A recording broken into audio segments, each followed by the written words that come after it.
And I was so keen to get going. We're recording now. And we're back with me. You got that, Corey, yet? Yeah, you're recording now. Yeah, brilliant. Okay, so again, intrinsic or internal motivation, two types of motivation. So motivated to perform an activity for its own stake and its own personal rewards. And then extrinsic or external motivation to perform an activity to earn a reward or to avoid punishment. If you think about a lot of the stuff that you're doing, so that skater in the skate park, there with no coach there and no one giving them any outside influence or anything, that motivation to keep trying that trick until they succeed would be an intrinsic or an internal motivation. An external motivation is a lot of us are doing. Most of us do love our jobs, otherwise we wouldn't do it. But there are times when we are motivated to perform an activity to earn a reward, to earn that wage, or to avoid punishment.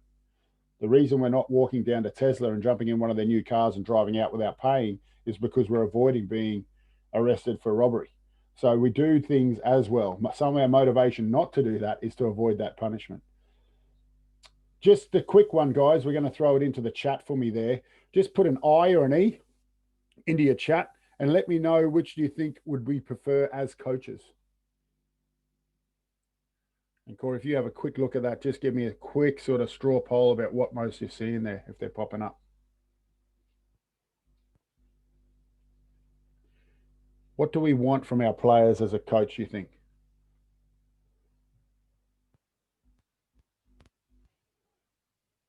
What are you seeing there, Corey? It's all intrinsic, Ben. All intrinsic. Excellent. Delighted, guys. And we don't have to waste too much time around it, but intrinsic motivation from our players means they will do those little 1% that we're looking for to get better as they grow. And also it means that we can use that to help them as we coach and go forward. External motivation is sometimes, I often say that you need to, we spoke about it last time, the bullets, if you need to give them a kick up the butt and come out and be maybe a little angry or a little loud, or ask them to get their standards back on stuff, that's an external, and we do need it sometimes because we're not exactly, how many times do we roll over and hit snooze before we get out of bed? Sometimes we need that external motivation rather than the internal motivation. So research in sport has shown that players who are intrinsically motivated, which is what we all want, we've just shown that, opposed to extrinsically, will tend to have more confidence, be more persistent, apply more effort, perform at a higher level, and have higher levels of concentration. So that's exactly what we want from our players. We want them to have the confidence to try stuff on the pitch, especially on our training paddock. Have a confidence to try a chip if they feel that pressure from the line speed in the defense. How do we keep our defense honest? We put a little chip in the behind and maybe they'll sit back on their heels a little bit. Be more persistent. So their left to right passing isn't the greatest. Well, maybe they're going to go and try and throw that left to right pass a little more often and just keep practicing until it gets better. Apply more effort. Again, we can always look at more effort around our training sessions. Perform at a higher level. Those three things will help with that. And then concentration is where we're really losing at it. When you start talking to your players to try and make them better, to talk, and you see someone wondering, that the other group wondering what they're doing, you look at the gaze going over the back of your shoulder, just making sure that we're looking at that higher levels of concentration if they are intrinsically motivated. So how can we foster a player's intrinsic motivation? So our behaviors and the environment that we create has a major impact on that. I'll give you a quick story, guys, and it is a real strange one, but bear with me. So there was a farmer and he had a group of 5 or 6 kids that came into his orchard. He had an apple orchard and they used to just come in and they'd pick the apples and they'd eat, take a bite out of one or two. The rest they'd start throwing at each other. I'm not saying it was me, but this is actually a fable. It wasn't me, but it's something that I've seen lots of kids do. I may have done myself with apples that you find around as they're falling off the trees. But rather than tell the kids off because the next day they were back, it was fun for them, it was something to do. He actually came out here and he said, guys, this is really great. I'm really happy that you're here and you're picking up all the apples off the ground. I'm going to give you €5 each. So he gave them all €5. This is what he was doing. He didn't actually want them in his orchard, but he was just giving them the €5. So the next day they came back. They said, this is fantastic. We're sitting here doing exactly what we were doing for free. but he's given us €5 and we still get to do what we're having fun with. So the next day they came back and they're playing around and he walks out and goes, yeah, no problem, guys. Here's another €3. Yeah. So they gave him the €3 and they're back doing what they were doing. And it wasn't too bad. They were still getting something for nothing. The next day, then he came back. He only gave him €1. And all of a sudden, the day after, they didn't come back at all. So you're sitting there and you're wondering to yourself, where'd it come from? So he turned that intrinsic motivation around by offering them something. They were then not getting the satisfaction of getting something else and they stopped it. So he changed their behavior by offering an external reward. So the same way we can do that is if we start reward what we're looking for, or we think a reward is going to be good, but we actually know that that's going to turn back the way or turn out the way we don't want it. So I suppose the moral of that story is, guys, we may think that offering a reward or, okay, guys, if you can do 10 passes in a row, we'll play a game. So what if they don't get 10 passes in a row? Are we going to keep them there for the next 90 minutes until they do? And all of a sudden, those players then start to look at it and go, well, you know what? He threatens us with this 10 passes and we don't get to do this, or he says he's going to do this and we don't get to do that. And we can lose that intrinsic motivation that came around. So we've got to create that environment where we create that intrinsic motivation for our players. So coaching behaviors that are supportive of a player's needs of autonomy, relatedness, and competence are more likely to foster intrinsic motivation. Controlling coaching behavior, such as coercion and punishment, can thwart a player's intrinsic motivation. Guys, the carrot and the stick. So this is self-determination theory. And like I said, it's a bit of a rabbit hole, but you're more than welcome to go down that if you want to, guys, and have a look at how you can do it. Really quickly, though, the autonomy, the relatedness, and the competence of asking your players what they think. How many of us as coaches have actually said to our players, you guys can come up with a move and we'll do it, and practice it, and then we'll do it. So to give an example, we use the yes, but theory with the women. Like anything, it was actually born out of raising children.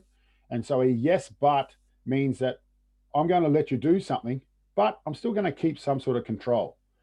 For example, I gave the girls the back line. I said, listen, come up with some starter plays and we'll pick one or two that we like and we'll do it.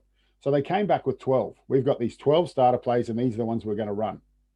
Now, for me, our whole thing was simply brilliant and brilliantly simple. 12 starter moves is not brilliantly simple. 12 starter moves are just all over the shop.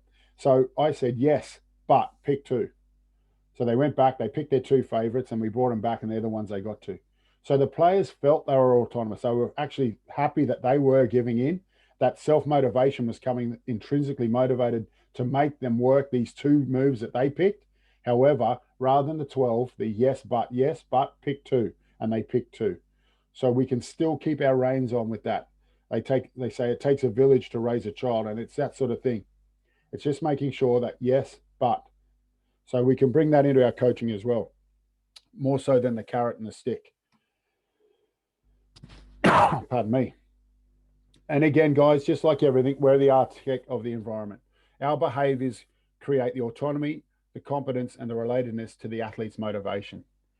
If we're always yelling, that just becomes a white noise and the athlete's motivation drops. And if we always do the same thing at training, the athlete's motivation drops. If we always tell, the athlete's motivation drops. If we can create some autonomy, and it may be as simple, I think I forgot to mention this last week, it may be as simple as just while we're setting up, guys, just asking one of our players, how was your day today? What'd you do at school? Did you make anyone smile? Did you tell a joke that got your friends funny? Or what do you think you're doing on the weekend? What do you do after rugby? Oh, I like mountain biking. Oh, righto. Have you got any places you go to mountain bike? I've always thought of that myself. All of a sudden, they're like, this guy isn't talking to me about rugby. They actually have a life out of there. It's very funny as a teacher when you see students outside of a school, you run into them down at Aldi or Lidl or Tesco's, other places are available. And they come up to you and they're almost scared that they don't know how to behave because they're not used to what we have. And they're looking at you like, what are you doing here? And it's like, yeah, I need to eat as well. So a lot of people lose that. And so being able to have that little relationship before, after training really can change the way an athlete views their coach. And then that autonomy and that competence and that relatedness can work a little bit better, a little bit of go back and forth. So the yes, but provide controlled choice where appropriate. And it is where appropriate. I think, I'm not sure if we showed last week the examples of the coaches. I think we did. And I showed you that he had his the clipboard. So even though Steve Kerr sent that away to one of the players to do, he still wrote something on the clipboard. So again, controlled choice. So this is what I want you to talk about, but I want you to go and talk about it. And like we said, it's not always appropriate. We can't ask them to start to solve algebra if we haven't taught them addition. So maybe we need to dial it up and dial it back where we need to. And that's the skill in coaching. That's the beauty of it. When could I use this method? When can I give them a little bit of autonomy? And when can I pull that back? Like I was saying, that graphic equalizer that I like using so much. Provide a rationale for training activities, session planning, and any training limitations. Oftentimes we just say, run through that brick wall. Why? Because I told you so. One of the things I found really different about coaching the women was they always want to know the why. And once they understand the why, they will go out and give you 120%. But they need to know why first. The other part of that is then also telling, well, listen, there's a time when I will explain that why, but we're going to do this. So training activities, why are we doing this? Why are we running this? Well, because this is going to lead to this, and then this fits to the puzzle here. And then on the weekend, we're going to see that. And I'll show you that later on when we go into our practice planning. Session planning. Okay. We need to do a little bit of this tonight, guys, because this is where we want to get to the end. This is where you are on the journey, and this is where we want to get to. So giving them that explanation. And then training limitations. Can I kick in this game? No, you can't kick in this game because I really want you to work on your passing. However, maybe next week we'll do a thing where we can explore how kicking can change the shape of the defense as well. So you're talking around like that at the same time. And then finally, acknowledge the player's feelings and perspective relative to the training process. Ask and listen. One of the things we talk about when we're planning a session, guys, is you have a theme and you want to stick to that theme. So if our theme is passing and you come off to, you're walking off, you've got the bag of balls over your shoulder, you've got the cones in the hand, a couple of the players have helped you pick them up, so they're a little bit later with you. And you just say to them, what do you think we worked on today? And they say, oh, tackling tonight. Yeah, we worked on tackling. Then you think to yourself, I probably missed my session. Yeah, so asking and listening to your players. Guys, what sort of stuff do you like to do? What sort of play are we going to play? We like to run with the ball. Okay, well, then we can play a little bit more open with the game. But when would that not work? Oh, if it's raining. Exactly. So what would we do if it's raining? And then they start to come up with these ideas. And as they come up with them, they take ownership. And then that ownership becomes that intrinsic motivation that we're talking about. Provide positive feedback as it drives learning and motivation.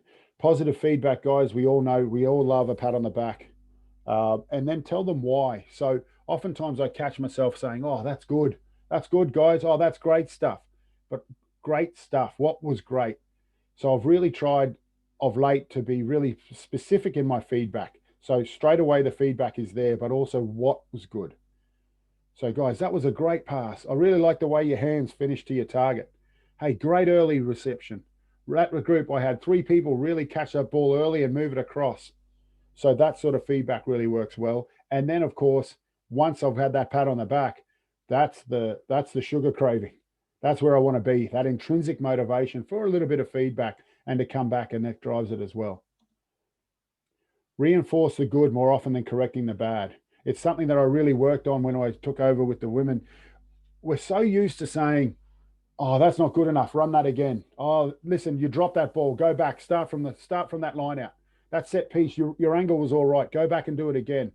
Instead of if they get it right, and then when they get it right, we go, exactly. Yeah, you got it right. That's what's to be expected. We don't lean on the fact that was brilliant. So one of the things I used to do is if we'd run a really great first phase play and it had worked with a bit of a line break, great stuff, guys. That is unreal. I love the way we linked it through. The lines were spot on. The passing was crisp. No team is going to stop us scoring a try if we run it like that. Just like we saw here. No team is going to look after ourselves. No team is going to stick with us. Look at your fitness training, guys. Your fitness is phenomenal. You are the fittest team out there. No team is going to live with us for 80 minutes.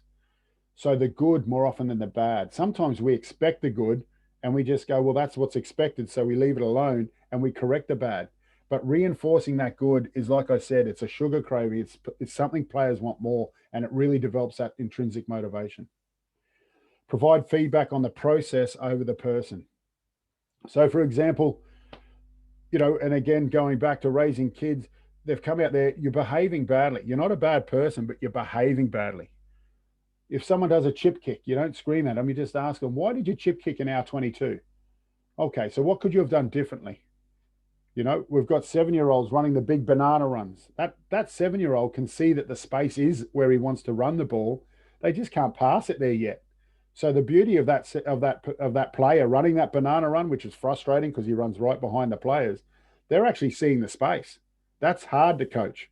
What's easy to coach is the ability to pass over there. So you might have the same. You'll have someone running across field from your team, 16 under 13s to under 15s, running across field. It's just because they don't have as much power yet to get that right to left pass coming off their bad hand, but they can see the space and they want to get the ball. The easiest way for them to is run at the moment. So talk to them about that. Why didn't you pass it there? You saw the space. That's great, but why didn't you pass it there? Oh, it was a bit too far away. Exactly. So we need to work on that right to left pass for you.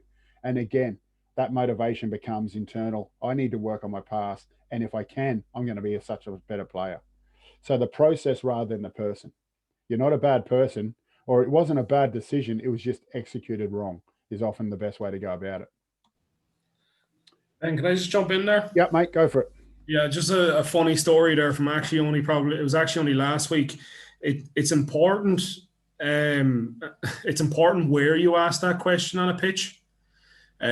So I had a player that attempted a crossfield kick last week, but I was on the complete opposite side of the pitch. So I'm screaming from 40 meters away from him going, why are you taking that kick? Was it on? And all of a sudden it's a very aggressive situation. It's nearly like you're giving out to the player, but then he has to realize, or she, that you're actually asking him a question, but me as a coach, I have to get better at getting a bit closer to him before asking him that question. Exactly, mate. So that's a 1 meter conversation you were trying to have over 80 meters. And that's often what we do on the sideline.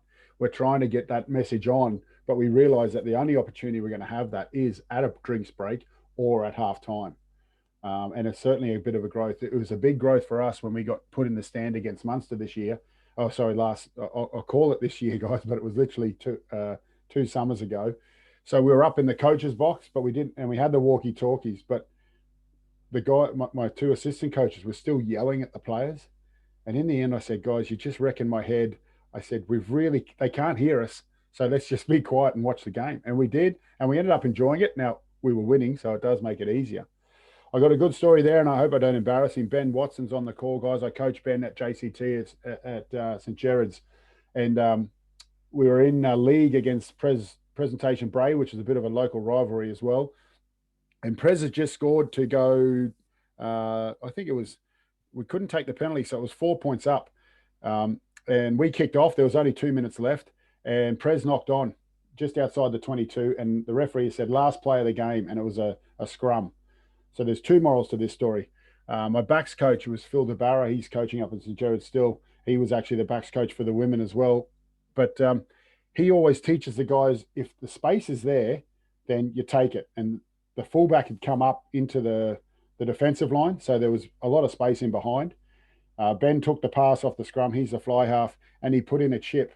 Well, if he had heard me scream at him that he'd put in this chip, and then all of a sudden our 12 would run through and caught it on the full and scored under the post. So it's one of those times where I was like, my heart was in my mouth and I was ready to scream blue murder at him. But the coach, it's like they'd actually worked for that without me knowing, because I was a forwards coach. Phil was a backs coach. But they saw the situation, they made a decision, and they executed. So you can't, and if it had gone wrong, the space was still there. And at JCT, we want to make mistakes. So I'm not sure if you remember that, Ben, but you certainly ears would have been ringing if it didn't go right, put it that way. But you can't clap someone on a Saturday, guys, for a one-handed offload or a chip kick or a crossfield kick if you're not prepared for them to do that at training and make those mistakes. So that intrinsic motivation is there as well. Sorry to get a bit sidetracked. Provide players with the opportunity to interact with the context of training sessions. So exactly how much are you talking? The less you talk in a training session, and although it is our time is Tuesday and Thursday, their time Saturday. So if we can talk less at training, it means the players are talking more and the players are discovering and making the decisions for themselves. So ideally, that's exactly what we want to see. There were points towards the end of the Interpros where we would come in from our gameplay at training, and I'd have a minute and a half, I would say 30 seconds to talk because we'd got down to that, and the players were actually talking. And then they'd look to me and I'd say, no, you've said what we need to say. Let's go back out. So the players were seeing what we were seeing, which is growth, and it's what we're looking at. And then exactly that, provide players with an opportunity to be heard. One of the things, guys, is it's a bit of a rule of mine. If I think to myself, oh, just one more thing, or and another thing, and someone else is talking, and I think I just want to say one more thing, if I have to put at the start of that sentence just one more thing or and another thing, then wait, leave it, let the people get back to moving, let your players get back to playing. They may discover that themselves, or if they don't, it'll still be there the next time you need to talk to them. So that's what you start with, and you can begin the next conversation around what you wanted to say. So oftentimes we can be standing around, and that was my strength and conditioning, and I'll talk about her a little bit after, but she used to give me time limits. One, because she wanted the players to be working hard, and two, because I'd like to talk, as you can tell. And just a question on that one. Yes. It's John McGawley here from Wicklow. Yep. We're training under 14s. What age do you start? I mean, can you start to introduce that at an early age, or you know, what I suppose for under 14s level, what kind of level of ownership would you expect from a team? It can start with as minimal. Like it could just be you're playing a game at training, and like we'll look at our practice sessions. You're playing a bit of a game, and you might just question them, and then start to look for those answers. So, guys, where's the space? Oh, it's out on the wings. Okay, well, why aren't we getting it there? Oh, we're not deep enough. Okay, good. Well, what other ways can we get it there? Oh, well, we could crossfield kick. Okay, so let's have a look at a little bit of that. And then, like we said, we start to create that behavior. We say, well, what sort of rules can we bring in, guys?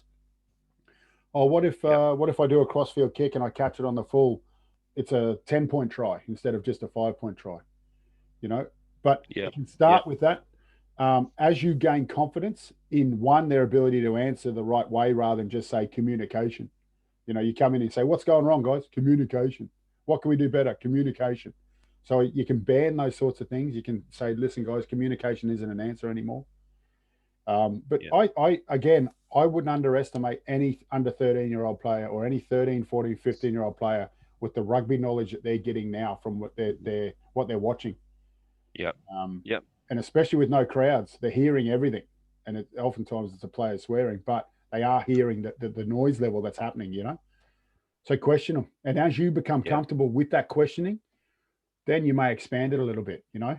But it'll take them a while, because it does take a while for them to actually come back and be comfortable. So don't fill the silence with you talking. Yeah. Because there we go. Comfortable to know what questions work and what motivates them as well. Yeah, that's good. Thanks for that. Yeah, no worries. Yeah, and guys, don't have a thought in your head and then players guess what the coach is thinking. You know, so as you come in, sometimes we come in and we say, oh, geez, look at all the space on the wing. Okay, guys, where's the space? And someone says, oh, just in behind. And you go, yes, but where else is the space? Oh, it's everyone's a little bit spread. Yeah, where else on the wing? Yes, it's on the wing. Okay, so that's what we're going to do, because you want to hear that answer. So if you come in and you say, oh, guys, where's the space? And someone says, oh, there's a lot of space in behind because the number 9's in the line. Okay, guys, well, how can we get there? Well, we can chip. Yeah, well, how else can we get there? So what's the danger in chipping? Oh, well, you know, we might not get the ball back. Perfect. So how can we get there by keeping the ball? Well, footwork and then maybe an offload. Perfect. Let's have a little look at that then. You know what I mean? Yep.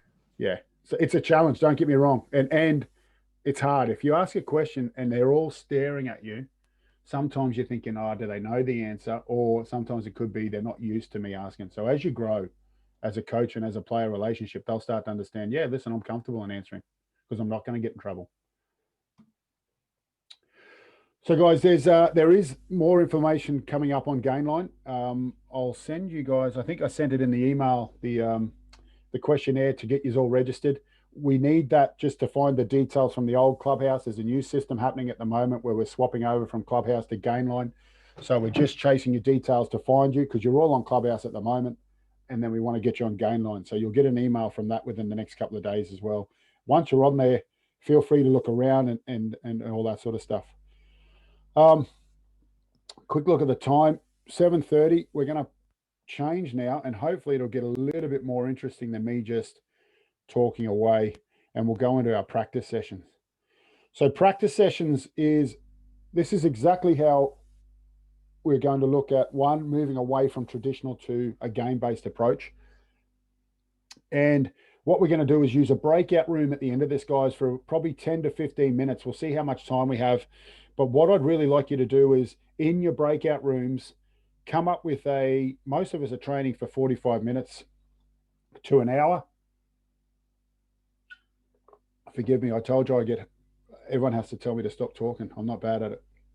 So we're going to come up with a training session, guys, based on what we're about to learn, and then we're going to present back to the group. So I'm only going to use about 4 breakout sessions.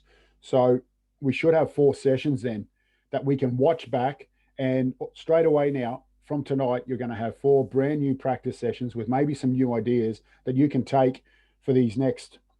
And what we'll do is we'll make those practice sessions that they're only allowed 15 people or 14 people or as many you got in your pods. So straight away, we can have something fresh for our players as a result of tonight.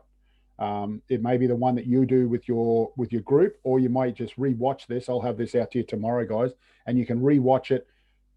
Jot down those 4 practice sessions. So if you write it down, guys, and you can show it to the screen, we can take a little snapshot of it, and then straight away or by the end of tonight, the beauty of it is I'm hoping we've got 4 new sessions that we can bring to our players that are a little bit more game-based activities. It's like Groundhog Day out there for you guys at the moment. I know that, just having to go back to tap rugby or tag rugby and that. So hopefully by tonight we can refresh ourselves, refresh our players, and bring something new. So our practice sessions, guys, let's just have a quick, like I said, all these slides from the RFU. So planning a practice session is the time of the season, the theme of the season, content of the session, and the time available to train. Whether you know it or not, guys, you're doing this already. I absolutely have no doubt that most of you are sitting down at some stage during a day before a training session, and you're doing this. You're having a look, right? What were we? Well, it's pre-season. Or no, we're in the middle of the season. Or we're coming to the end of the season. And then you start to think of a theme. Now, the theme is, guys, the biggest thing about a theme is pick 1 or 2 things that you want out of it. Like anything, any more than that, and we're going to start. I can throw 1 ball in the air and catch it. 2 balls, I can catch it. 3, I start to get a little bit. You got to juggle. 4 balls, it takes a lot of skill. So think of 2 things, maximum 2, and just get those done. Content of the session, and we're going to show you all around that, and then the time available to train. We know ourselves, guys. Towards the end, we were out at King's Hospital and we didn't have lights on the pitches out there, so we were finishing earlier and earlier. So it meant that we could push and start earlier, but the girls were coming from work, so it's not easy for them as well to get there on time. So we could go as good as we could, but it just put such an emphasis on short and sharp and that time available to train. So the objectives from your training sessions: realistic and achievable, challenging and enjoyable.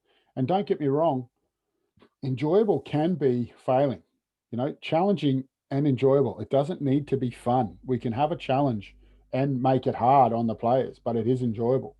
I think one of the sessions we did one time with the girls, we went for 20 minutes nonstop. We went from gameplay into contact drills because we couldn't find any team to play. So we needed a little bit of contact. We needed to make tackling. We needed breakdowns. So we ran across, we had them all ready, and we went non-stop for 20 minutes. We didn't let them touch water.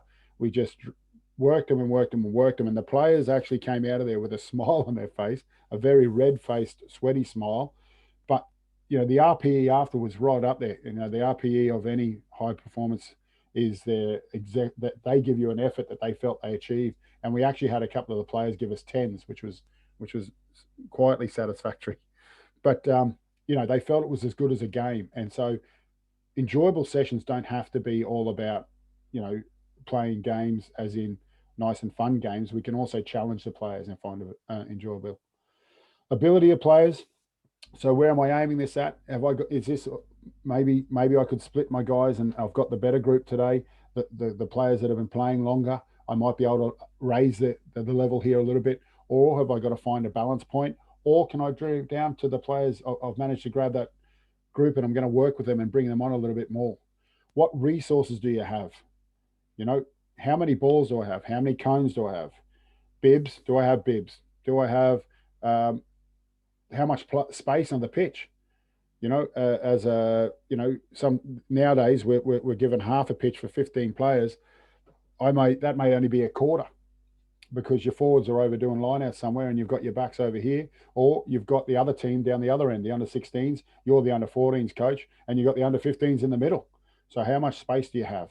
And then the support of other coaches. How many other coaches can I call on? Can I ask someone to take, I've got 3 other coaches, maybe we could get a 10-minute rotation through 4 different things, which is a 40-minute session, but the guys are rotating. So I'm staying, hitting the same points, but the players are seeing different stuff all the time. Again, guys, session structure should be mapping our proportion of gameplay. Collective skills and general movement is a reduced individual skills and our units. So our red there is our set piece. That's our scrums and our lineouts at under 15, under 13, under 15. Pardon me. Reduced individual skills would be, you know, the passing, just a little bit of looking at our hands, finishing the target, catching the ball early and having a look at it. I'll show you what we did with the women in a second. And then finally, most of that time is around collective skills and general movement. So a scrum half pass, if the scrum half isn't there, or where you're looking, your forward runners off 9, your forward runners off 10, your backline plays, your general support, your life of the ball, continuity, how many people are going into those rucks, where are they coming from? Is the outside player hitting the outside bullet? Really apologize for my coughing, guys. And those dots in there are our fitness and our strength and conditioning. One of the biggest things I'd like to say, guys, is I'll show you, we did our general warm-up, but our warm-up can be down to 8 minutes. There's an Activate program that'll be coming out shortly. Our warm-up was 8 minutes with then 4 minutes of high performance running or high speed running. And I'll show you this exact drill and how it worked for us in the game. But your fitness and your strength and conditioning can come, well, strength and conditioning, strength certainly will come elsewhere as they do in their own thing. The girls had their own gym programs, and for our age group, I'd say a lot of body weight stuff. But the strength and conditioning, guys, the conditioning and the fitness was all done during the session. That's why we kept our breaks short and our coaching chats short, because we had the girls moving. And the more they were moving, the fitter they were getting. So we played a lot of Brumbies. And by Brumbies, I mean there's 3 teams. There's one team in the middle on defense, and they were defending for 5 minutes at a time. And then in that 5 minutes, we'd have a quick chat to them. We'd have a quick chat to the defense, and we'd put another team in. And there'd be another 5-minute block, and then another 5-minute block. So within 15 minutes, we've got one team that was moving for 5 minutes of that at the whole time. The other time, then you've got one team resting with a coach getting feedback, and the other team playing the team that was in the middle. And you just play up and down the pitch, rolling. That team's always in the middle. If this team scores a try, this team attacked from their try line and went. If there was a mistake, we just kicked the ball back and let them go again. And it just taught us really the collective skills, the general movement, and then the reduced individual skills there. Preparation, day and time of practice, duration and finishing time, equipment and facilities, and safety plan. And like I said, guys, I'm not going to expand on that any further, because I know, 1, by simply being here, you're already doing this. And 2, most of you would have a WhatsApp group with your other coaches, and that sort of stuff is where you're going to. So that planning, it doesn't have to be an A4 laminated sheet out in front of you there. A quick chat on your phone. Listen, guys, this is what we're looking for. This is what I see. Happy days. But practices should be purposeful, planned, active, varied, enjoyable, and safe. Varied's a big one. And we always get stuck in a rut, I suppose, where we think, oh, yeah, this worked well, I'm going to stick with that. And hopefully, like I said, tonight we're going to have some new ideas. And like I said last week, we're really looking forward to launching our new games games play, and they should be out by the end of the week. I know the videos are done. I think we're just waiting for uploading those to the website. So we're going to have some PDFs that'll be out very shortly on our website with new ideas around these games. Managing a practice, just a quick one. Most of you are doing this already. Safety, organisation and grouping, instruction, demonstrations, positioning and feedback. So where's your positioning? Like Corey spoke about earlier, are you 80 metres away looking for a 1 metre conversation? Remember, most players would be used to a ref. So if you're in the middle of a game, or you can have that chat around your coaching. If someone's reffing, be the coach at the back of the attack if you're coaching the attack. Be the coach at the back of the defence and be in there. Let the play, if there's a heat map, let the play flow around you. You know, don't step to the side and then say, so any of these games that are going on, jump in the middle there. One of the best places I've found lately to coach from is where Nick Berry, a referee, he refs from behind the ruck and he can see everything going on, but he can also have a chat and you can really stop them as well. If you're in the middle there and you say pause, most of them will pause and you can rewind it 2 or 3 steps, 2 or 3 passes, and they'll come back. And then you can say, rather than bring them in for a group, you can use that human whiteboard that's right in front of you. Guys, what are we looking at here? And so you've got the 9 sitting there going, oh, I went left and there's 2 players against 5 defenders. And when I've got right, there's 5 attackers and 2 defenders. And I said, yes, you did go left. But who was the loudest? And the guy on his left was saying, oh, I was screaming for the ball because I'm big and strong and I want the ball. I say, yeah, so we're blaming the number 9 for his decision-making when actually it was the guy there. 1, he was the loudest, so it's his fault. And 2, it's the guy on the other side that's first receiver on the side that has the overlap, not saying anything. So we got to, you know, we've got someone in there making a decision, but he's not being fed the right information. 1 guy was too loud. So you actually need to say, not my way. I've got too many. Go the right way if you are going to talk. And the other guy needs to be saying, I've got the overlap here. Pass it to me. Pass it to me. And you can do that as where your positioning is, where your feedback is, and then rather than use a demonstration, it's happening right in front of you. So guys, just a quick example here of drill-based and game-based. The one on the left in the black, it would be exactly what we grew up doing. We went for a 2-lap warm-up. If I can say one thing and you take it away, no more laps. Anyone that's under 13 to under 15, you know, if I'm going to race my 13-year-old to the car, I'm the one that has to do the strategy. They can start running like that. All right, we can really start to use those dynamic warm-ups. Like I said, we've got an 8-minute one that I can get out to you guys, and I think I'll try and find it and get it across to you. But forget about laps. Now, there's an argument that the lap is for them a time for everyone to have a bit of a chat, and when they get back, it's time to get to business. But we can also do that as we're going through the warm-up in ourselves. Lateral passing, 4 in a row, passing to the left, passing to the right. We went to a 1v1 tackling, and then we had a game, full contact, no ref, bit of murder ball. Sometimes it was just inside the dead ball line too because they didn't want us on the pitch. Game-based activity, guys, we'll do a warm-up game. So straight out in the middle, we might try, I'll show you a couple of passing ones, but also the warm-up. We might play keep ball. So 10 passes, you've got another 4 people trying to stop you. If you get a knock on, you just turn it over. If you get 10 passes, the other team have to do 10 star jumps or sing a song. I'm a little teapot's always good with the actions. Could be piggy in the middle. Then you stop and you're doing a little bit of active stretching and you go again with another game. The passing game, end zone, but you can't move with the ball. You can pass in any direction. Or we might pass that you can move with the ball, but you have to make your first pass backwards. Then we go into a passing. We might do a little bit of lateral passing where for 4 or 5 passes, I want them to really concentrate on their hands up, reaching towards the ball, catching it early and finishing it across. But then I'm going to bring in 2 defenders. And this is the example I'll be showing in about 2 minutes, guys, of making a passing drill or a passing drill into a passing game and into a rugby game, not just passing. Then we're going to look at that 2-touch tip. So that drill helps us get to our shoulder and look for that support. So 2-touch tip is a game where if I get tipped once, I can keep running, but I can't score a try. If I get tipped twice, I go down, I put a long place and we play away. But if I get tipped once, I can keep running and I can offload. Once I offload, we're back to normal. Everyone can keep playing again. So that really teaches us punching through that line and looking for that space in behind that sometimes we like to chip into or kick into. Now I'm using my footwork, getting one tip and punching through, and then I'm looking for that support to follow me through. And we're going to play a little bit more north-south rather than east-west. Then we go into a bit of a tackle because we want to do a little bit of tackling tonight. So we go into snail rugby. Snail rugby is on our knees, full contact. We're working on what side I'm making my shoulder, putting my head the right side. and I'll bring that up that they're on their feet then, and we're going to be walking. So full contact walking rugby, we build that up again. We're making tackles. If I get my head on the wrong side, I'm still not getting that impact because everyone's just at walking speed. Some people walk faster than others, but some people run faster than others. So it really helps me get used to it.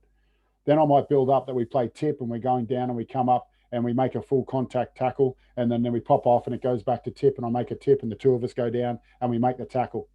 So then we finish fastly with a game with full contact, but no rucks. So if I think I'm looking for that offload from that 2-tip tip, so we're playing a game where I'm looking for that offload. If I get tackled and there's this, maybe it's messy or I get held up because it turns into a maul, it's a turnover. So because I don't want the rucks, we don't want rucks on the weekend. We've worked on our 2-touch tip. We've worked on our lateral passing. We've worked on our support coming to the shoulder to shorten the pass. I'm going to look for that in the game that I play at the end. To give an example, guys, I've got some videos here. Very quickly, here's the first one versus the drill-based. Just quickly, he's touched the ball once there, guys. So while we watch it, I think, what are we at? About a minute 30. See how many times he touches the ball. So he's touched it once there. Now, there is space for this. We're looking at turn around. Hands are coming up early. They're catching it before the bottle. They're dropping it to their hip, which is fine. Most players in World Rugby are doing that at the moment. Number 11 there has now touched it. We've brought it in, so it's a shorter pass. We're looking for different. They're organising themselves a little bit wider there. There's his third touch. Am I right there? Again, it isn't too bad. We're almost at where we at there. Oh, I restarted it. Sorry. So again, like I said, not a bad time, but I want to dial that up. I want to make it look so that we can get more touches. If we look now at these friends of ours, there it is. I was looking for my mouse. Our Fijians, just count the different passes and the type of passes and how many passes are in this drill. This is that keep ball, but they're actually still trying to look to score over the try line there. The two in the bread are trying to stop them. They're coming back out each time to reset a little bit. You just keep scoring, but then they go back. So we've got 2 defenders on 4 attackers, similar sort of numbers. You could have this drill set up on the side there. You've got enough room, and those players that are sitting there and watching and enjoying it, don't get me wrong, could be doing exactly the same thing. So you've got guys moving the whole time. But realistically, with that defense in there, they're starting to offload. They're looking to see, they're using the defensive cues, when to pass, where the space is, what the body shape of the defense, their shoulders have turned, over the pass, under the pass, around the pass. You can really start to see the different sort of passes they're making, along with the amount of passes. So there's a time for both, don't get me wrong, but I would be leaning heavily to that second one myself. So just give me a second, guys. I'm going to go back now and take you through a little bit of what we did with the women this year. So first of all, you can see fairly easy, I've got our passing drill is in a L shape. So this is what we used to do. That was 10 meters. And then this is about 12 meters. And this is 15 meters. Ben, you may stop the screen share there. Yep. Because we can still only see the slideshow. Oh, okay, righto. Screen share. There we go. Sorry. Thanks for that, Corey. Is everyone happy there? Got me now? Beautiful. So this video, guys, we can see I've got that, for some reason, it chopped off the top there. So that's 10 meters.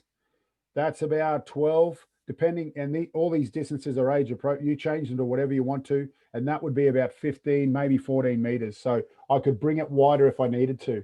I've got the green cones there just as a guide. It got to the point where the girls could set this up themselves without even needing the cones. And then the blue there are our Leinster players. So it's 4 on 4.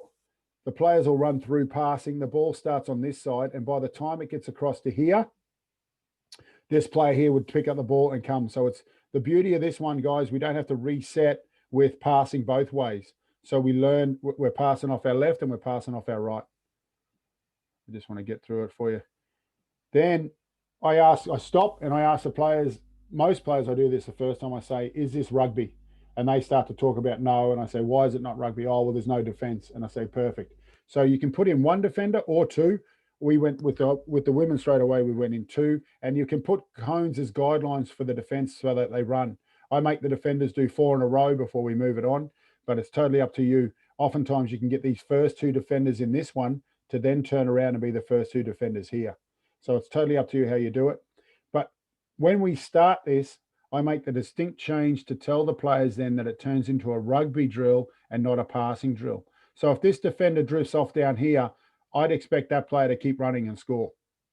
And even if they keep running and this player comes out and looks for that support, maybe they give that pass there. And this is what it looks like live. I'm just going to go nice and slow. So this is with no defense, and you can see the girls hands up nice and early, passing across,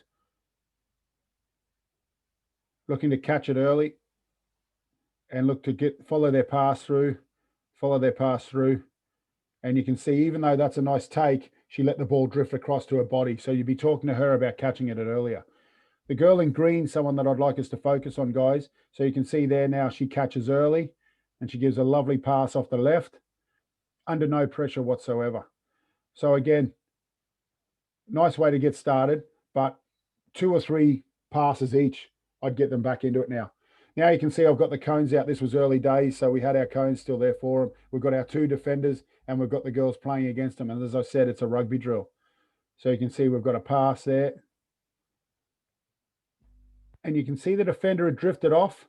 So this player chose not to pass and punch through the hole that was created by these defenders with a little bit of inaccuracy, and we played through. A good rugby decision. What I really like is that these players kept working to the ball and we got passes after that line break. Very important for that to happen, because most times we're going to have a fullback. You can see the defenders working back to get ready. And our players, again, are making rugby decisions, holding those shoulders, running at that inside shoulder to create the space and keep the space out wide. Defenders pushing hard, and she steps off her right and goes back on the inside. This is the player I'd be talking to here. I'd be asking them why they finished their pass and didn't follow it and stay back alive behind the ball. So you only mention that once and most people will get back there. But straight away you can see she's thinking, oh, I could have scored a try there, because she was the one that would have been in the space. 2 defenders are changed. And here's our friend in green. And you can see now under pressure, she does a bit of a stutter step. The hands don't finish where they need to, and it's a poor pass that finds the ground. So that was something that she needed work on. She was very good. She was a winger. So like we play, we like our wingers to be able to pass as well and catch. It's like rugby. It's like anyone. But under pressure, she wasn't that great. With no pressure, she can throw that pass. Under pressure, her technique failed her. So we worked with her, and hopefully we'll get to it at the end. So rather than a reset, we don't get a second chance in our game. We don't get a second chance in our drill. Those players just jog on through. Hopefully they're talking about what went wrong. But we'll finish off here. And that's just turning that shoulder, really running at that inside player. And that player is never going to come across and make that space. Working hard. And we score that try there. So how does that look like in a game? So this is, again, our first game against Connacht. And you can see the girls setting up, reloading, holding the width off both sides of the ruck, which are all different, that general movement stuff that happens naturally. But straight away now I've got 1, 2, 3, 4 on 2. So my live rugby drill is now happening in a game. And the girls being able to make decisions under pressure at training, now give them. So we've thrown a skip pass. That happens. If that was a skip pass on a 4v2, I'd say no problem at all. We can see straightening up at that player under contact, keeping the ball space, and we preserve the space for the last person to score in the corner. We'll see it again on the other side. And even though there's a bit of a build-up with that pass at the back, which just keeps that line speed off, we've now got 1, 2, 3, 4, 5, 6 on 2. Agreed, you should score 99% of the time, but it just creates now a useful, we've seen this before at training. We have that player straightening to bring this player's shoulders across. And again, instead of throwing that last pass, she's under pressure, she's punched through it herself and scored the try. So again, 2 times when a direct result of something we were doing at training, And we did that 4v2 every warm-up, before every training session and every game. So that was our passing. We never did lateral passing without pressure, without two defenders. So we just got good at it. Sometimes we'd drop it back and have one or two, maybe if I was having a quick look at it. But most of the time I put in those defenders, and I told the girls to get better at doing the skills under pressure with the defense. I mentioned earlier that we did our fitness through with our S&C coach. This is a high-speed running drill, but it's a high-speed running drill that, one, helps the hamstrings so we don't tear any hamstrings and get our body used to running at speed. But two, we turn it into a decision maker. Now, I can't claim this. This is our S&C that came up with this. We've got our two players in yellow. Again, this was done in our warm-up, so you can see we had our half of the pitch. I had two players in red of the defenders, or the three players in red of the defenders. These guys are passing a ball on the try line. So are these two here, and this defender is on their belly.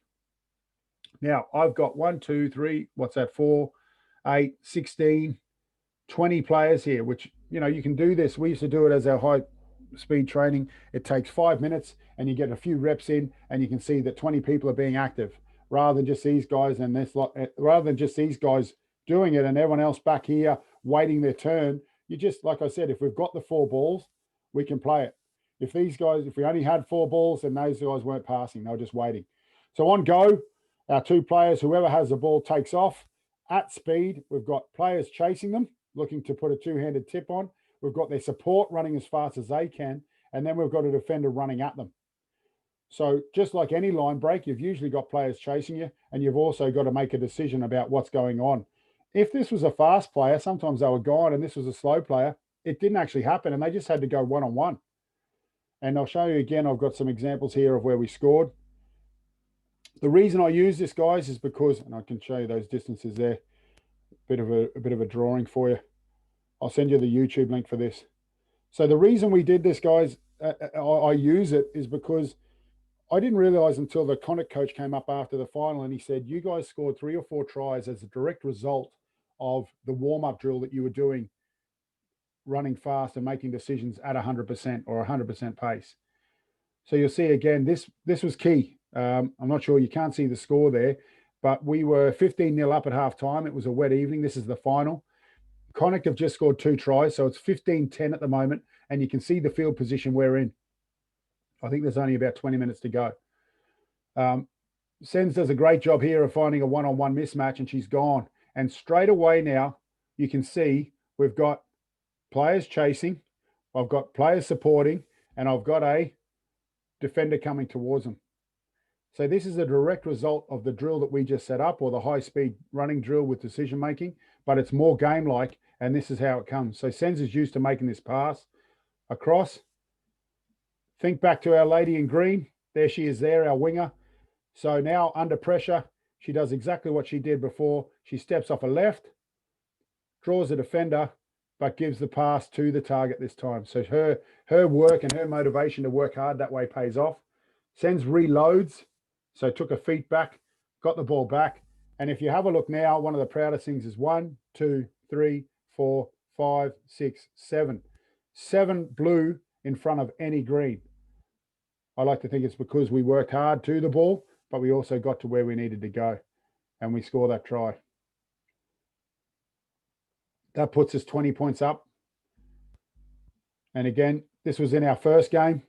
So different conditions, obviously, against Connacht.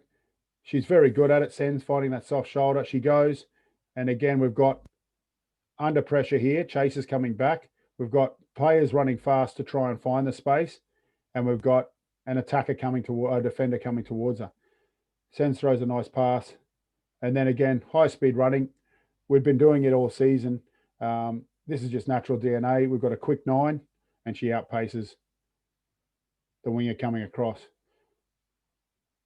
What I like again though, guys, is 1, 2, 3, 4 waiting. And that's Linda. Obviously, Linda's a very powerful and fast player there. Pardon me. So again, that's just to go back to you and from what I said at the start, we really used those sorts of drills and those sorts. So what I talk about is gamifying a drill. How can you make your drill look more like a game? How can you put your player under the conditions that they're going to face on a Saturday rather than a Tuesday? If you think about the old Auckland drill where you used to run across and pass to the player running towards you, that very rarely happens in a game. So if you can cut out your drill and put it on a rugby pitch and it looks like it's not out of place, then you're probably doing the right thing. So putting the players under pressure, whether it's time, whether it's defense, changing the ball size. So a tennis ball sometimes, so that it just gives them a little thing. Ask them to catch and throw one-handed so they start to concentrate and see if their level of concentration comes up. What we'll do now, guys, I'll stop sharing that. Just want to check where we're at. We're going to go, I think we can do it in 10 minutes. And I figure if we can, we're going to be finished by 8:30, like I always like to say. Can you see me there? Am I hiding? My little lights are running out of battery. There I am. Guys, we'll break out into our breakout rooms now. Is there any questions on any of that before we go into it? But what I'd like to see, I'll give you a second. What I'd like to see is out of this breakout room, if someone can scribe and come back and they're going to be the person that presents back to the group, I want you to look at interesting ways that you can play. Give me a theme for the session, and then 3 or 4 drills that you can gamify, plus games that are going to come out, and you can sort of say, well, this is around this session, and this is what we're looking at, and this is how we did it. Present back to the group, maybe 5 minutes per group, which would put us at about 20, and that puts us right on maybe 8:35. So is everyone happy to give that a crack? I'm not sure we have enough staff for you guys to lead it. So again, take ownership in your group. I'm intrinsically motivating you to go and have a crack at yourself. And any questions, guys, while I set these up, give me a shout. Otherwise, into the breakout rooms, a quick 10-minute chat, have that set up and come back and present. Okay. Perfect.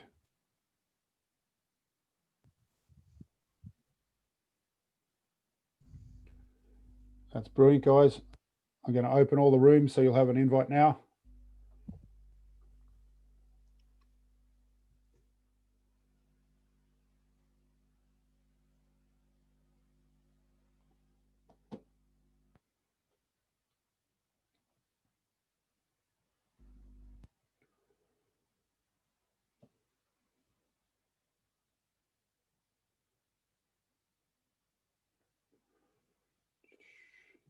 Who have we got there?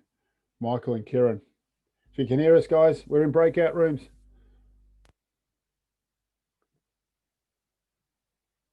Perfect. You there, Corey? I'm just going to stop recording. Pause. You see.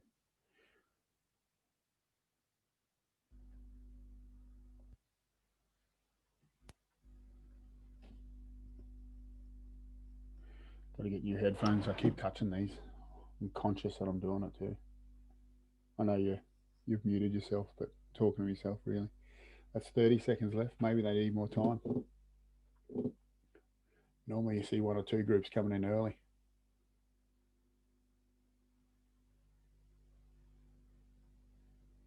I'll take a quick vote as they come back. They've got about 15 seconds left. If they need to go back out, mate, I'm happy to do it. I can just do it straight away.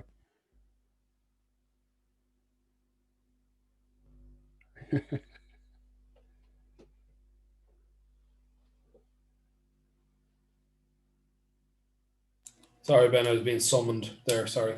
You're right. That's all right.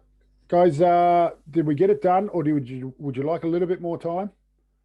I noticed we all came back literally at once, and normally if a group's finished, they normally bolt back a little early. So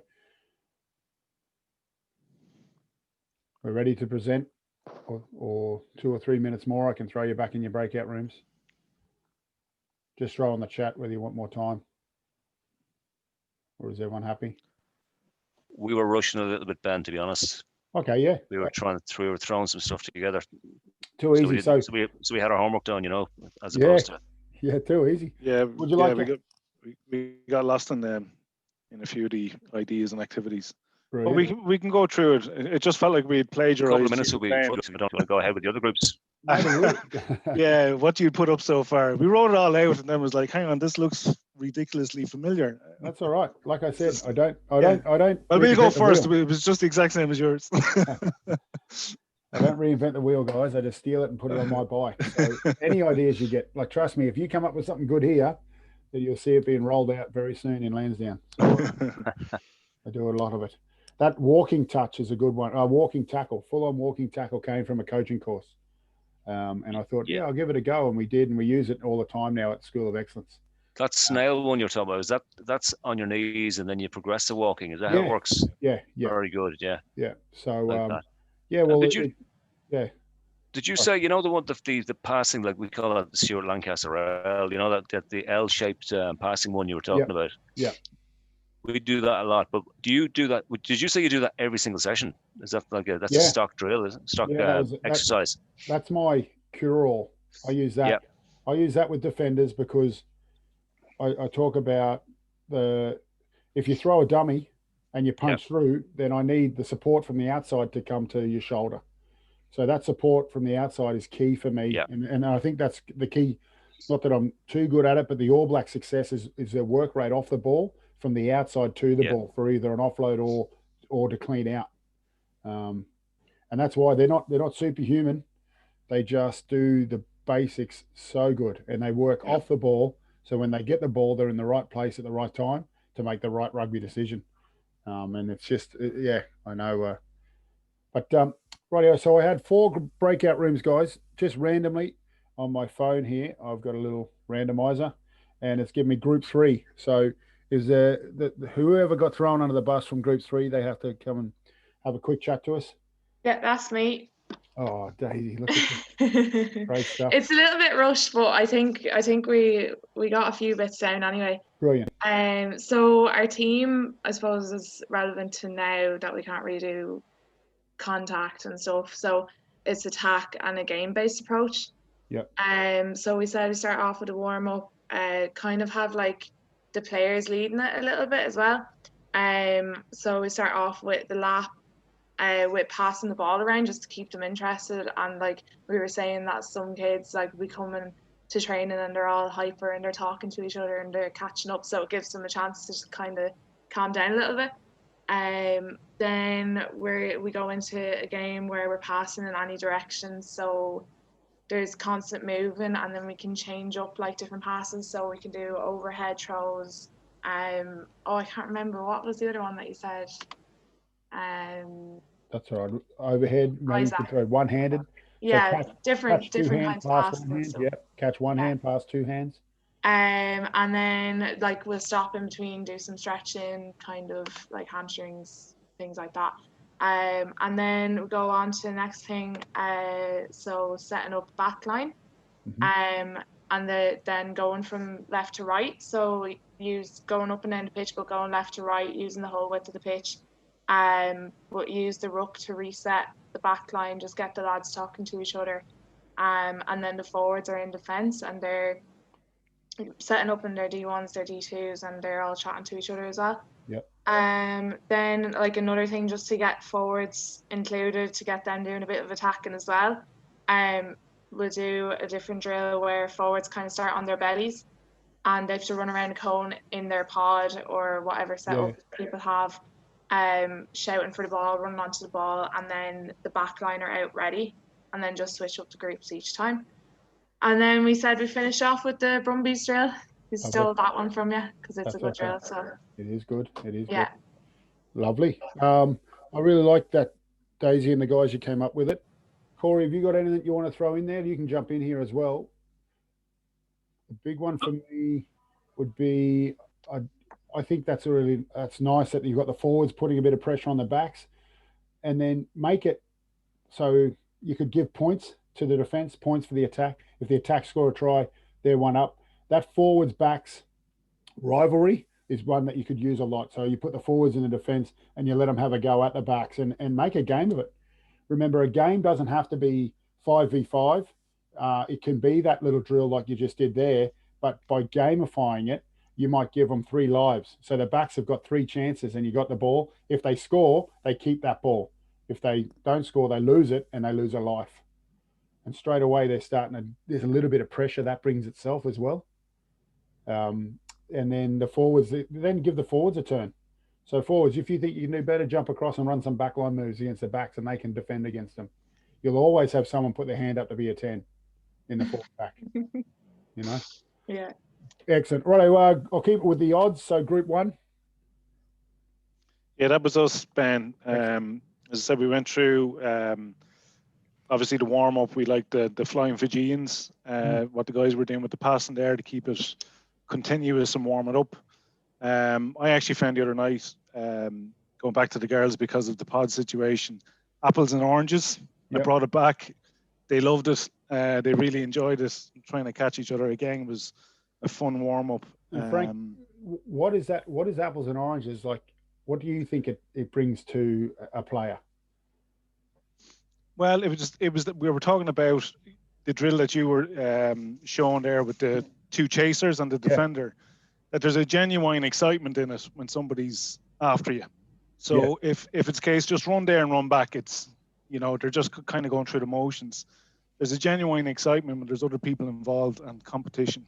Yeah. So with the apples and oranges and somebody chasing you, or first to pick up the cone and run with it, it's healthy competition and it's fun then. Exactly. No, 100%. Kind of cuts out the chit chat at the start, and they can start on 1 foot.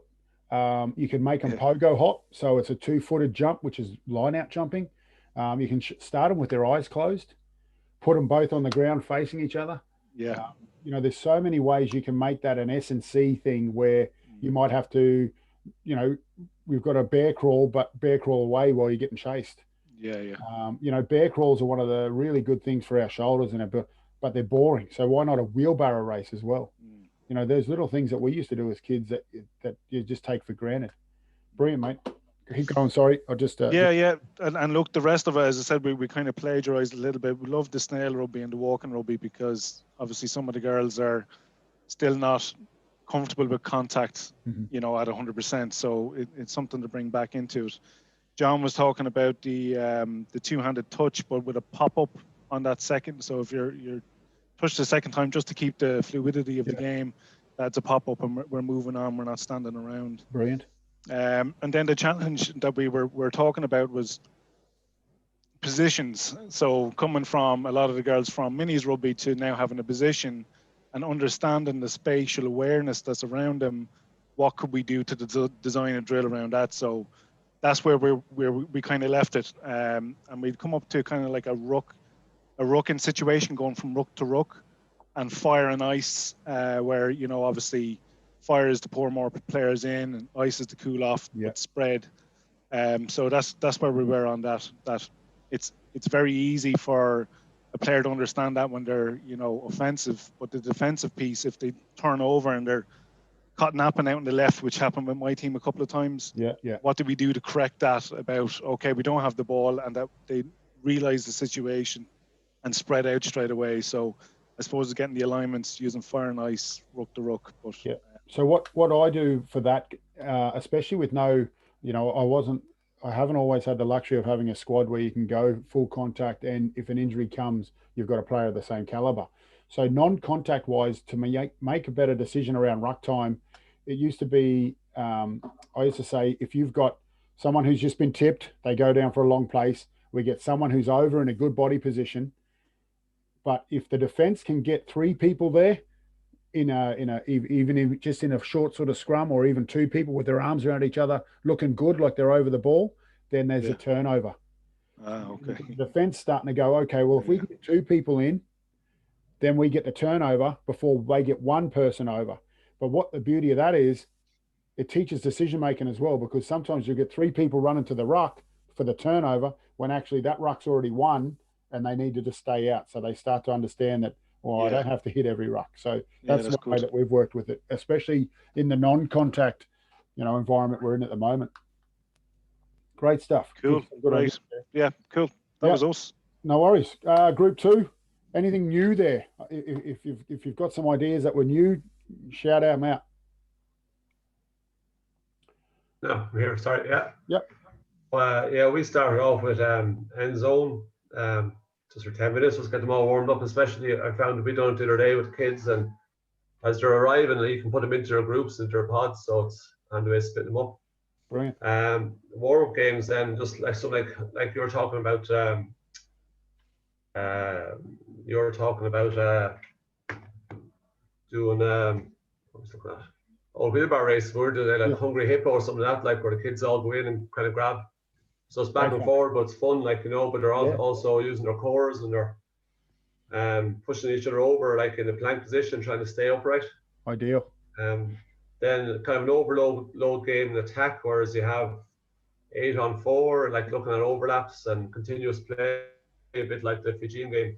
Yeah. And if the players then aren't getting it, we might break out in smaller groups again, just to get that 2-on-1s or, like, you know, continuous, and then go back into the game again. And then Glenn was just saying something about a 50-20 game he was playing if he could come in. Yeah. Still there. Glenn, you there? Just they saying they look at a 50-20 game just to try and, like they do in Australian league this year, whereas they look for that space behind the defence, and they play the team get the ball back if they kick the ball into the 22, like out on the full or out or bounce, you know. Oh, okay, I'm with you. Yeah. Yeah, like the 50, is it 50-20 or 20-50? I can't remember that. Yeah, we play something similar where, so if you kick the ball into the in goal and it lands on the full, you get 3 points. But if you run in and score, you get 5. So the defense might keep some people back, and then you can attack it. But if you see the space, you just put the ball in behind as well. So yeah, but there was a 50-20 rule. I think it was a 22. That's right. And I think it was a 22-50 rule as well. So if you kicked it from your 22 and it bounced and went out in their half, it was yours. If you kicked it from your half and it went out in the 22, it was yours. So all the new rules. None of work. And Colin, and when do you bring out the leaf blower in that session? That's still in minis there, Corey. just for a bit of context there for everyone in the room. What was it? Working on holding onto the ball with 2 hands, was it? Yeah, well, we had the kids in a circle last year, and we're indoors to look for something different to do. So we had them trying to keep the balloon and walking in a group, and who could get from one end of the hall to the other without bursting the balloon. So then they're all doing this and they're getting better at it. So I said, right, I'll change it up. So I had a leaf blower outside. So I came in with the leaf blower then, and the whole lot of them they're shouting and roaring, and a lot of balloons got burst. Brilliant. But just change up a bit of fun, like, you know. 100%. I like that. I'm not sure. sure. Excuse to use power tools. Yes, that's right. Lovely. And guys, group 4, I think we're finishing with, aren't we?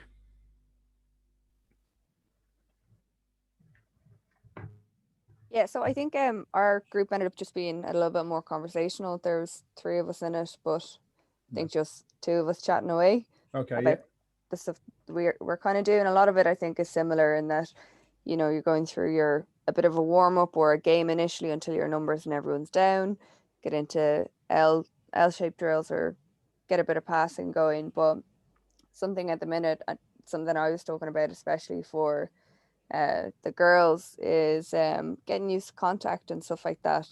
Similar to the apples and oranges, you might have 2 people kind of passing a ball, and when you shout go, you have 3-cylinder tackle pads on the ground, maybe a stretch ahead of them. Whoever has the ball has to run and try and get to the pads and kind of roll across them. So getting used to kind of contact, but again, that competitive kind of chasing somebody behind them, or doing some drills with tackle pads, like 4 in a line. Are you able to push people like back out of a square? Things like that. So it's working a bit of contact into it, but still it's not the physicality of body on body, and you're making it a bit fun. You still have that competitive nature kind of in it. And then combining that with the passing drills you've done, and maybe going into a game to utilize both, but in a tag situation. Yeah, brilliant. And that's a big one, is that confidence. And I suppose for different reasons, when we're at the School of Excellence, I've been the head coach there for 10 years now, and we couldn't, it started when I first started that 12 years ago. The contact day, we do our defensive systems around, tackle technique on a Wednesday, and it was full on. It was collisions. It was, just the old way we used to do it. Unfortunately, unfortunately, that's all we knew. We've gotten better at it. So now, because we can't afford someone to get injured on the Wednesday, they usually go home. we don't want that. We want players to get their whole value out of the week and enjoy themselves, and that's when they come back the year after, and it's repeat business, which really helps. So we've toned it down, so we're making tackles in a phone box. It's very technical, and then we move into a game where we play that walking tackle. We've seen a massive decrease in injuries. Obviously, they happen. It is a contact sport. I was in Wicklow, and obviously I live in Wicklow, so I was up there with I think they'd probably be under 13s now, but it was under 9s at the time. And I just heard about this walking tackle, and I thought, I'll give it a go here. I took a session, and the biggest player on the pitch got tackled by the smallest player on the pitch. And the coaches turned to me with the biggest grin on their faces, and they said, that's the first time that player has ever tackled him. And he just got his head the right side. He got his shoulder where he needed it, grabbed the arms and brought him down. And it just, like, you can see the kid get a boost, but it just means that we're taking away that element of, that contact where they pull away. And even if they do get their head on the wrong side, that you're also taking away that contact element, so the injuries aren't coming. And you can also say, hey, nice tackle, but you got your head yeah, okay, well, we work on that. And then we move to that tip where you're down and you make the tackle. And then we do finish on Fridays with games. And I mean, you do, it's a contact sport. We get sprained ankles and we get concussions, but not as many as we think, and we're very lucky that way. But certainly we've toned it right down that the Wednesday into that. I think, guys, all those sessions sound unreal. I mean, like I said, our job again is if they come back the next week, we're doing a great job. If they come back and become lifelong rugby players, even better. I always finish with the part that I really want to emphasize is we're not all about finding, and I know he's from the southeast, but is finding that Tadhg Furlong in our clubland. We'd love you to find more of them, don't get me wrong, but we're also happy that you create a bunch of players that also like to go up to the RDS and watch it. Pardon me. Or become a coach like yourselves and spend 2 Monday nights back to back learning how to get better. So I suppose to finish up, and I think, 4 minutes over time, so a little bit more, but we were finished 15 there last week. Guys, I really appreciate the time over the last two Mondays. My email you've got my email because you've been getting them, so give me a shout with any questions. We do have some coaching cue cards coming. I was hoping for the launch today and I was going to announce it tonight, but I'd say by Friday, they're actually just getting videoed up and getting uploaded to the website. So that's not too far away, but as far as we're concerned, they're ready to go. So that's going to be hopefully at least 10 to 15 new ideas that you can look at on an attack side and on a defensive side. And when you download them, you'll have a look, it comes to life and you'll actually see the game being played with our voiceovers giving you exactly what we're looking for. As always, if you can get some more help with your sessions, go for it. If you would like, give me a shout. You're going to see me or Corey or one of the other Leinster guys in your clubs very shortly. I'll be talking to your youth and your mini coordinators to get out there, guys, to make sure that you're here, and all the on-pitch stuff, the tackle, a little bit of scrum technique, a little bit of rucking technique and all that sort of stuff. When we're allowed, I'll get out there and we'll take you through some of those ideas and what we're looking for. It's a little bit easier, obviously, on pitch rather than me trying to do it in the screen here. I always say, if a parent comes up to you now and asks you that you should be doing this or you're doing something wrong, you're more than welcome to let them sign up for next year's course, because you've become invested in your coaching, you are now more of an expert than they are. So you're more than welcome to tell them that as well. So guys, really appreciate it. I think that's everything. The Gainline stuff will come through to you. This recording will come through to you. Once you're on Gainline, all you'll need to do is upload the concussion certificate. You'll also have to fill out that remember the optional one at the end. I'll put those options in the next email as well. You upload that into Gainline. I see it there. It gives me a little ping. It's new, but it's nice. I then go and check it, give you some feedback, sign it all off, and you get your certificate for the next 3 years, and then you go and do your senior coaching course. Your COVID and the strength and conditioning one that I sent out, you just email straight to me. I'll take a note that you've done those, and I put that up on the Gainline as well and just make sure it is all there. So for that, guys, really appreciate your time. I look forward to seeing you all out there. Don't hesitate to send me an email if you need it, or Corey. And even if I'm just in the club watching a rugby game, come and say g'day. And I always enjoy a chat, as you can tell. But I do enjoy rugby. I do enjoy making coaches better. Remember, if we can do something better, then change the way you're coaching. When you're under pressure, don't go back to the laps. Don't go back to the physical fitness. See how you can improve them through the game. And gamify your drills. Gamify your drills. What's that? No laps. No laps. No laps. Get a ball in their hand. Let them run around. Keep them playing. Don't say anything for 5 minutes and you'll get them tired. So listen, guys, really appreciate it. Corey, thanks for your help. Everyone else, have a good rest of the week. And we'll see you when we see you. Everyone stay safe and wash your hands. Thanks, Ben. Thanks, everyone. Thanks. Cheers. Guys, all the best. Good luck. Thanks, everyone. Thanks. Bye. Cheers. Thanks.